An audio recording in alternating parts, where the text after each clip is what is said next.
What's up, everybody? Today's lesson we are going to talk about how to log in to Typing Agent. Okay, if you don't remember how to do that, we did it probably last week, maybe the week before. Okay, so all you have to do is click on the house or the home button. That'll take you to the North Andrew web page.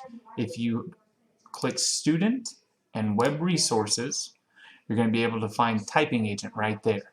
Now, most of you probably already have it somewhere up here in your bookmarks bar. If you don't, then we're going to add it. Okay, so you're going to go here and you're going to click up here where it says bookmark this tab.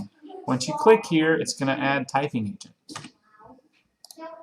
Now, let's just say that second, third, maybe third, fourth, fifth. Okay, you guys are going to have something that looks a lot like this. It'll say your first name and last initial at NASDMO.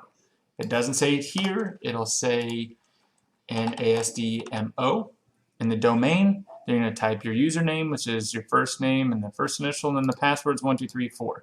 It should have all of that automatically, but if it doesn't, those are how you do it. If this is blank, this can be at NASDMO, and I think it'll work too. So you click Login, and you're going to be able to see this. 3rd grade, 4th grades, and 5th grades. You're going to see one that looks like this, Keyboarding Foundations 3+.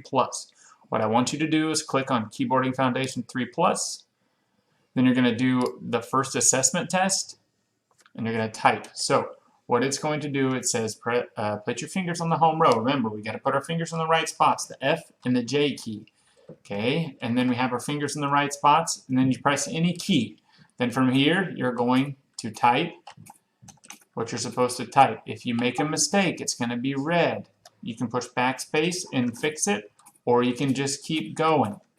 Okay, you're going to do that, and then whenever you are done, once you've completed your first diagnostic test, you should be able to see a blue World 1 home row that opens up. From there, I'd like you to get started by clicking there, and then watching the videos and doing the activities in order. Good luck, good job, see you soon, bye guys.